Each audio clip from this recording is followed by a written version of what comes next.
Olá, está no ar MP Cidadão. E no nosso programa de hoje, você vai ficar por dentro dos principais destaques do Ministério Público no quadro Minuto MPRJ. E vai conhecer a história e entender a atuação da Associação do Ministério Público do Estado do Rio de Janeiro, a ANPERJ. Aqui no estúdio, eu vou receber a promotora de Justiça, Eliane de Lima, que também é assessora de Direitos Humanos e Minorias do MPRJ, a servidora pública do MP, Thaís Duarte, que é supervisora técnica do Centro de Pesquisas e Inovações, o CENPE, aqui também do MPRJ, e o servidor público do Ministério Público e coordenador do Programa de Localização e Identificação de Desaparecidos, o PLID, André Luiz de Souza. MP Cidadão é o Ministério Público mais perto de você.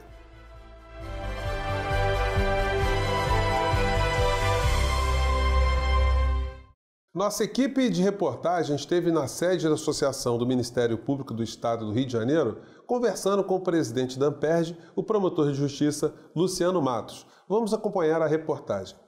A Associação do Ministério Público do Estado do Rio de Janeiro, a ANPERJ, é uma entidade civil sem fins lucrativos, fundada em 24 de abril de 1946, com o nome de Associação do Ministério Público do Distrito Federal. São muitas as funções da ANPERJ, que há 72 anos vem defendendo os direitos dos membros do Ministério Público do Estado do Rio de Janeiro. Foram muitas as atuações da associação em prol dos direitos dos membros do MPRJ. Esse ano, o promotor de justiça, Luciano Matos, completou o 3º mandato como presidente da associação. Foram anos de trabalho, dedicação e muitos acontecimentos que hoje fazem parte da história da ANPERJ. Durante a entrevista, o promotor, que se despede do cargo de presidente depois de 6 anos, relembrou o ano em que assumiu o cargo e como foi significante a atuação da associação no caso da PEC 37.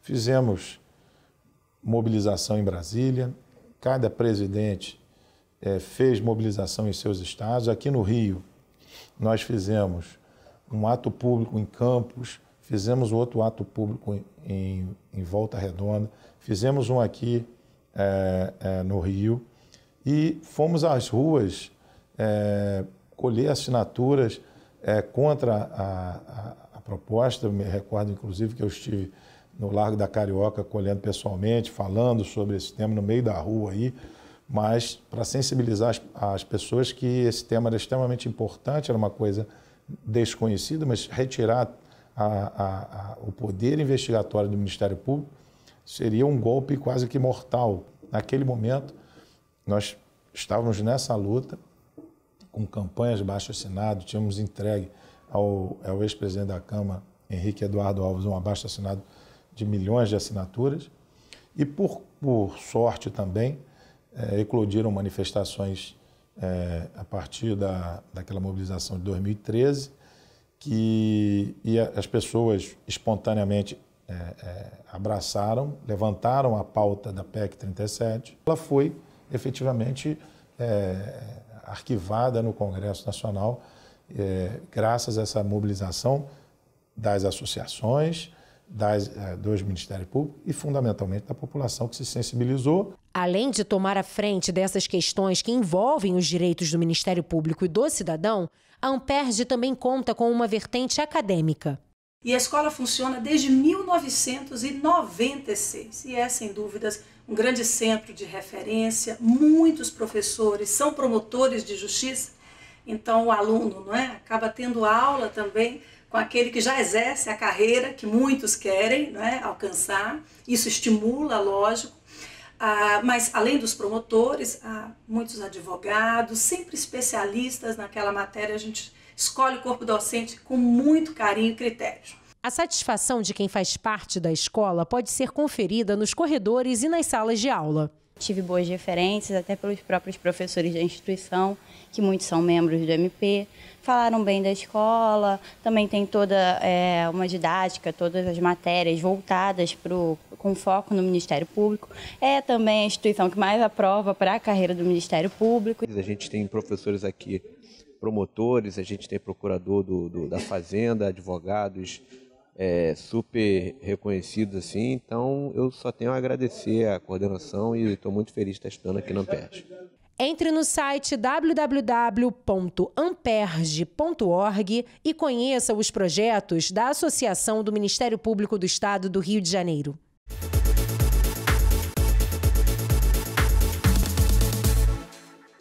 Um abraço para o Dr. Luciano e agora chegou o momento de saber os destaques do portal do Ministério Público do Estado do Rio de Janeiro no Minuto MPRJ. É com você, Patrícia. Tudo bem, José Fernandes? Vamos ao primeiro destaque de hoje do portal. O MPRJ recomendou que a Prefeitura do Rio retorne às atividades nos centros municipais de referência da pessoa com deficiência. A Promotoria de Justiça de Tutela Coletiva de Proteção ao Idoso e à Pessoa com Deficiência da capital entregou o documento ao subsecretário da Pessoa com Deficiência do município, Geraldo Nogueira, durante uma audiência pública na Câmara dos Vereadores que tratava sobre o tema. E o MPRJ ajuizou ação civil pública contra uma empresa responsável pelo site da Câmara de Barra do Piraí. A Red Rose Multimídia Publicidade e Propaganda é acusada pela prática de mineração de criptomoedas. A ACP requer a condenação de Luiz Fernandes da Silva Pereira Júnior, de Guilherme Fernandes Ribeiro Pereira e de Jazá Orion Cirelli a ressarcir os danos materiais e morais causados à coletividade. E, para finalizar, o MPRJ, por meio do Grupo de Atuação Especial de Combate ao Crime Organizado, o GAECO, em conjunto com a Coordenadoria de Inteligência da Polícia Militar do Rio, realizou operação para prender criminosos responsáveis por furto de combustível de caminhões-tanque. 10 pessoas foram presas em flagrante e foram apreendidos combustíveis fora das determinações legais, uma pistola, ferramentas utilizadas para o furto, computadores e documentos com anotações diversas relacionadas à atividade ilegal. Esses foram os destaques do nosso site mprj.mp.br. Acesse para outras informações. Até mais, Muito obrigado pelas informações, Patrícia. Agora a gente vai fazer um pequeno intervalo, mas você não sai daí porque o MP Cidadão volta já.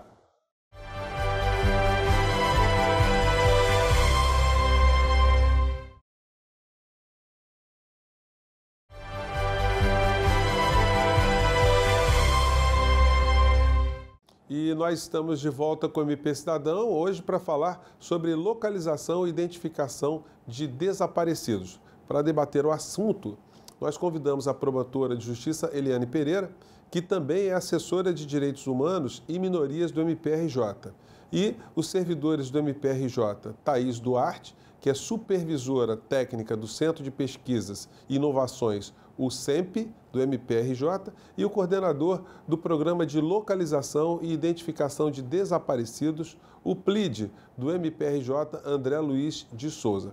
Sejam muito bem-vindos. Eu queria começar com a doutora Eliane para explicar para a gente o que é o PLID.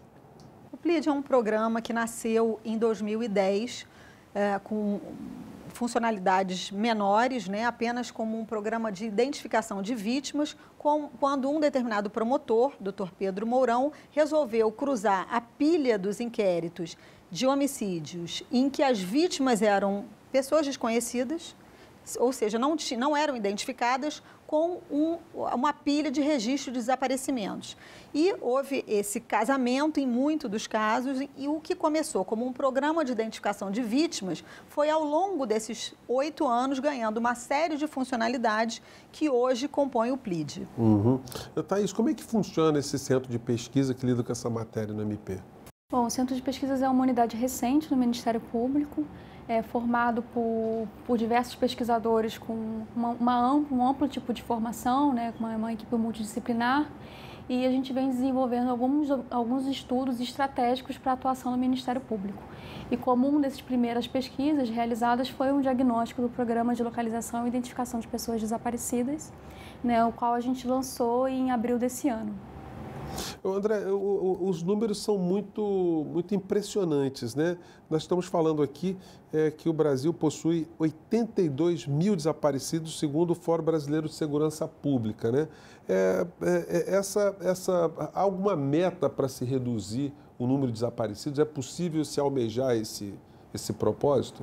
É possível, Zé Fernandes. A gente vem trabalhando, como a doutora Eliane acabou de falar, desde 2010 com essa questão e, assim, muito do que envolve desaparecimento Não necessariamente é um problema de polícia, você tem uma série de outros problemas associados ao desaparecimento.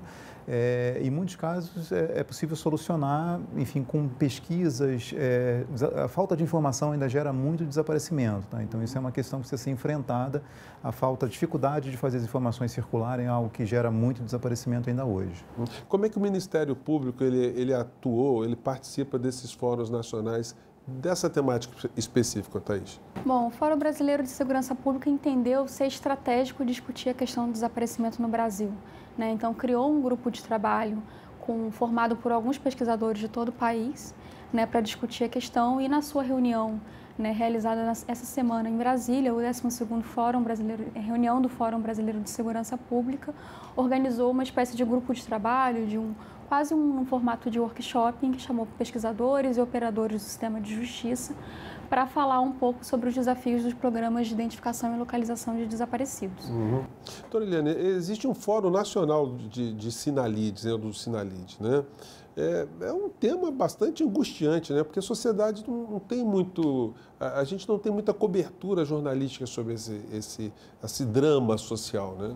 É verdade. Então, desde agosto do ano passado, que foi, de fato, vamos dizer assim, formalizado um termo de cooperação com o Conselho Nacional do Ministério Público para que houvesse uma articulação de todos os ministérios públicos do Brasil e esses programas se integrassem através de um sistema nacional de identificação de pessoas desaparecidas. Como a gente tem uma consciência muito sedimentada de que o Ministério Público ele está implicado em todo e qualquer caso de desaparecimento, seja ele proveniente de um crime, seja o desaparecimento proveniente de uma situação em que a pessoa se encontra portando uma doença mental ou de uma criança, enfim, não importa. O Ministério Público, tendo em vista a gama de possibilidades da sua atuação, né, em todos os ramos, ele está implicado em todos esses casos de desaparecimento. Então, por isso é considerado um ator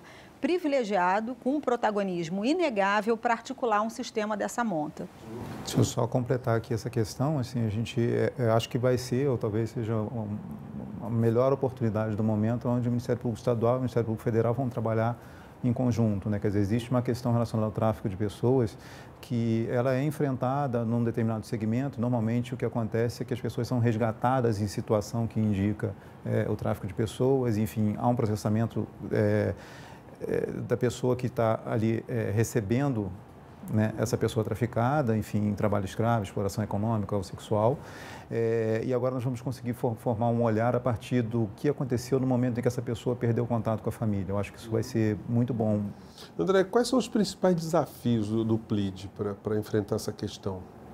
Nós temos um desafio grande que é exatamente essa questão que você acabou de falar, de chegar à população, fazer a população entender que o Ministério Público está cuidando desse assunto, né? Primeiro que existe, exatamente, iluminar o problema, né? Isso ficou muito claro na reunião lá do Comitê Gestor do Sinalide, como uma proposta objetiva. O Ministério Público quer atuar no problema do desaparecimento diretamente e autonomamente, sem prejuízo de ter interlocução com outros atores, mas a gente deseja chegar à sociedade. Eu acho que talvez esse seja o próximo grande desafio a ser enfrentado pelo Ministério Público em todos os estados. Isso até ficou muito evidente, agora com a fala do André, né, que foi uma afirmação que me pareceu muito forte. O Ministério Público tem que levar conhecimento da população que ele tem programas, né, tem um programa e tem um sistema em nível nacional para encontrar pessoas, né? Eu acho que esse mote é o que precisa ser conhecido pela sociedade como um todo. Olha, gente, o programa está muito importante, muito fundamental, né, para levantar uma questão tão dramática, né, na nossa sociedade, mas a gente vai fazer um pequeno intervalo e a gente volta já para continuar mais com o nosso programa. Não saia daí.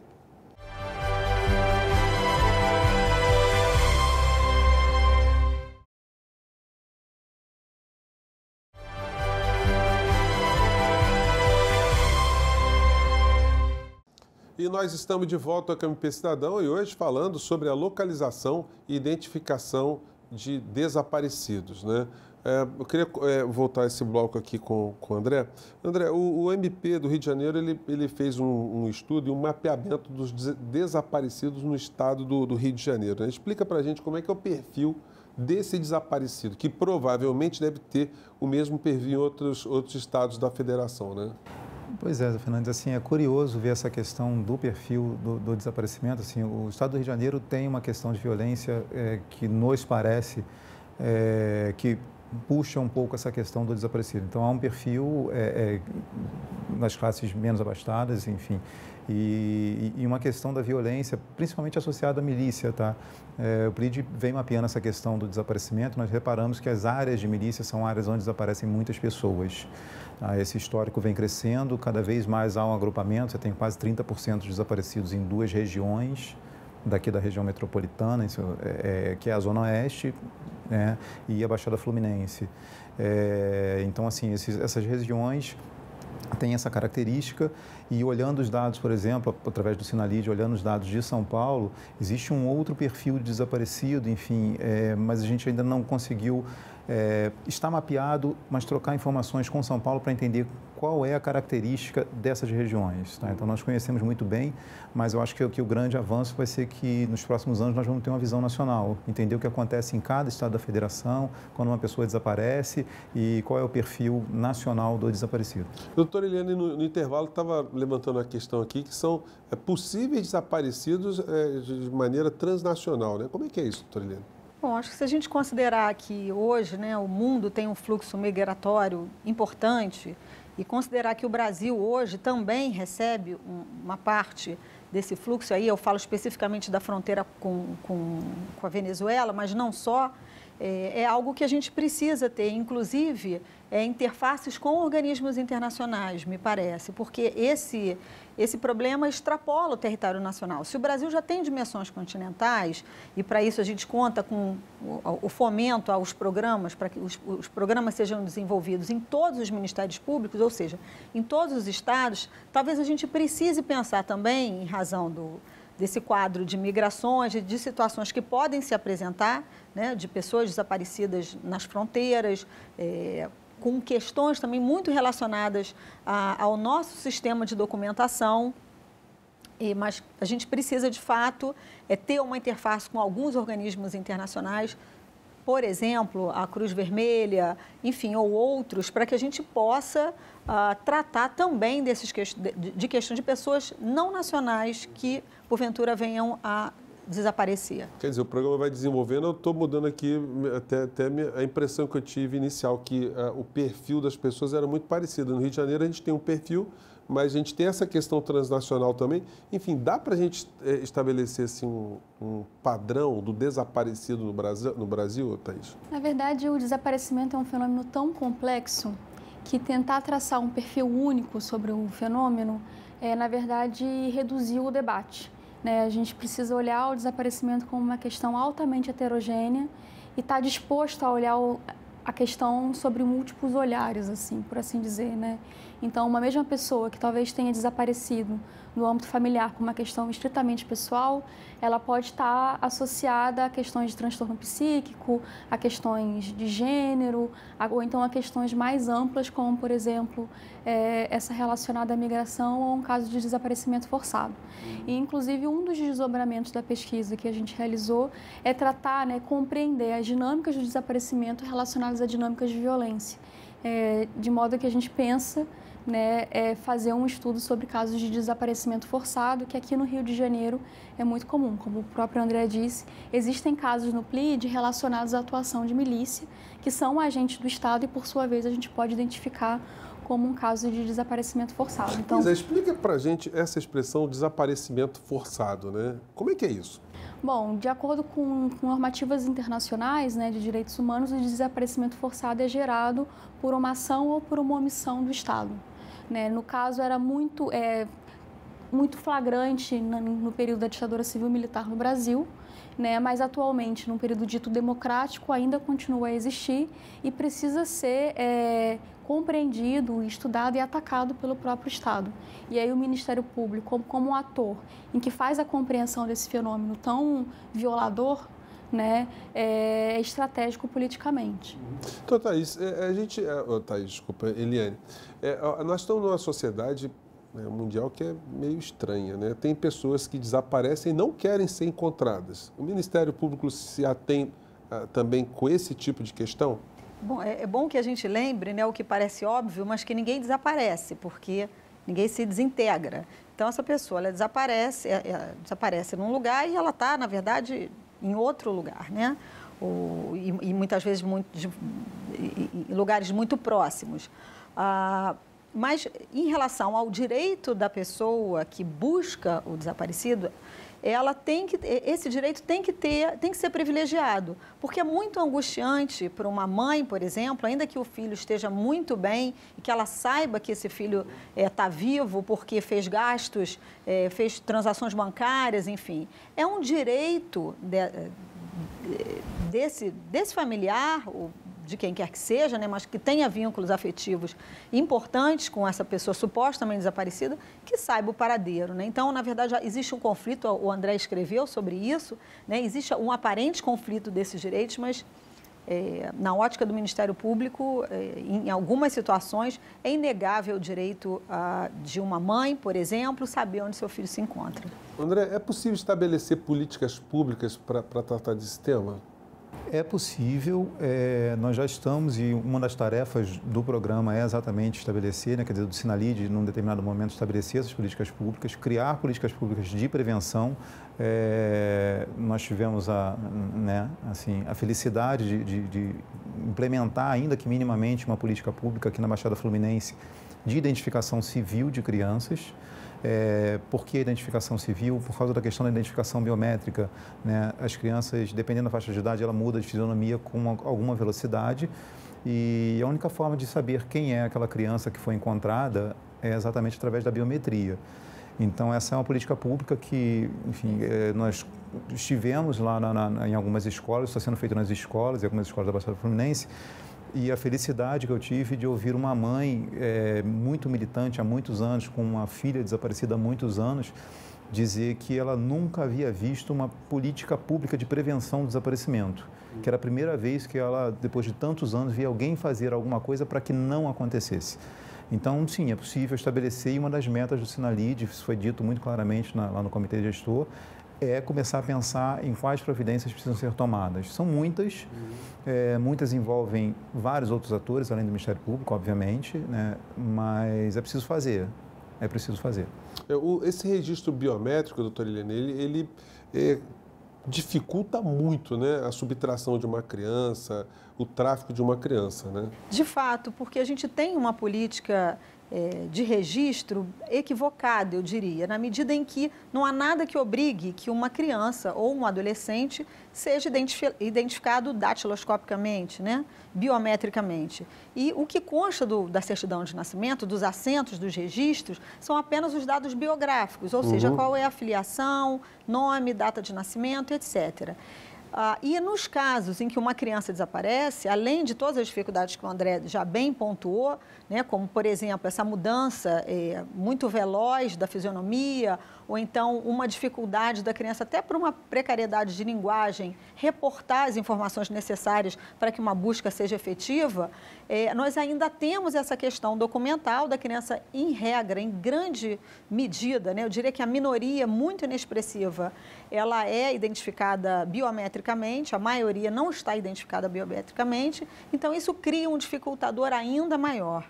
Então, é muito importante que a gente faça campanhas, faça ações nesse sentido, são ações de um alcance preventivo, a gente não tem nem como medir isso, da tamanha importância, para que essas crianças, de fato, não só sob a ótica de não desaparecerem, né, de terem uma busca facilitada em caso de desaparecimento, mas também de terem noção de que aquele documento é um passaporte para o exercício da cidadania plena. Enfim, então essas questões todas elas são tratadas pelo Ministério Público de maneira conjunta, porque elas estão totalmente interrelacionadas. E tem tido alguma campanha do MP para tratar dessa temática, doutora Eliane? Do desaparecimento de crianças? Sim. Enfim, a gente já está indo para o segundo município, o primeiro município em que nós startamos essa campanha foi Belford Roxo, porque Belford Roxo além de ser um município, né, com dados preocupantes do IDH, tem uma quantidade expressiva de crianças, de registro de crianças desaparecidas. Agora, nós estamos iniciando a mesma ação no município de São João de Meriti, que é o município mais populoso do Brasil, né, do ponto de vista da densidade demográfica e com um número imenso de crianças e adolescentes, com muita semelhança ao município de Belford Roxo, ou seja, índices preocupantes de DH, com um número também muito grande. A delegacia que mais registrou desaparecimento de crianças foi a delegacia localizada no município de São João de Meriti. Então, essas ações são, de fato, muito importantes. O Ministério Público tem tomado consciência e atuado nesse aspecto. Thaís, a tecnologia ajuda bastante, né? Porque a doutora Eliane falou, eu sou do tempo que, quer dizer, ainda estamos muito nesse tempo, né? Que o registro de nascimento era feito por declarações ali das pessoas envolvidas, né? Na medida que a tecnologia vai aprimorando isso, a possibilidade de uma pessoa ficar eternamente desaparecida, ela se reduz bastante, né? A tecnologia ajuda sobretudo num processo de registro qualificado, né, de informações. E, na verdade, não só na questão de desaparecidos, né, a falta de informações e a falta de dados é um problema generalizado no Brasil, né, no âmbito da segurança pública, no âmbito da saúde, no âmbito da educação e também no âmbito de localização de pessoas desaparecidas. Então, a tecnologia pode contribuir em muito, tanto no processo de sistematização de informações, quanto de qualificação de informações, possibilitando e viabilizando o encontro de pessoas ditas desaparecidas. Doutora Eliane, só para finalizar, existe uma informação que é passada para a população de uma maneira geral, que a pessoa, para ser considerada desaparecida, tem que se esperar um lapso de tempo. Existe isso? E se existe, que lapso é esse? Não existe. Na verdade, o tempo, ele é um inimigo das buscas de uma pessoa desaparecida. Isso é uma criação cultural, aquelas coisas que a gente não sabe onde nascem, mas que crescem e se estabelecem. É uma crença sem qualquer fundamento jurídico. O Estatuto da Criança e do Adolescente já traz uma previsão de que as buscas devem ser imediatas, mas, na verdade, isso não está restrito. Por exemplo, vou dar um exemplo. Se eu tenho um pai com características de senilidade que saiu à rua e não voltou em 30 minutos... isso já é um indício de que ele pode estar numa situação de desaparecimento. Isso é só um exemplo para a gente perceber o quanto essa imediaticidade ela é importante.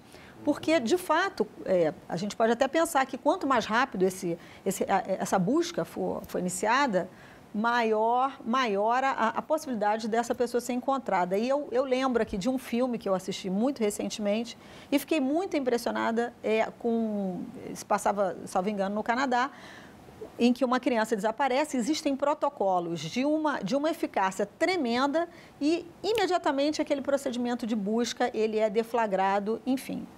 E isso me parece que faz toda a diferença, seja uma criança, um idoso, uma pessoa portadora de doença mental, enfim, isso sempre faz diferença.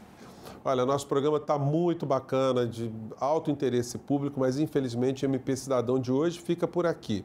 Eu gostaria muito de agradecer à promotora de justiça Eliane Pereira, que também é assessora de Direitos Humanos e Minorias do MPRJ, e os servidores do MPRJ, Thaís Duarte, que é supervisora técnica do Centro de Pesquisas e Inovações, que é o CEMP do MPRJ, e o coordenador do Programa de Localização e Identificação de Desaparecidos, o PLID, André Luiz de Souza. Você também pode nos acompanhar através das nossas redes sociais e mandar suas críticas e sugestões para o nosso e-mail que está aparecendo aí na base do seu vídeo. E a gente se encontra na próxima semana. Um grande abraço e até lá.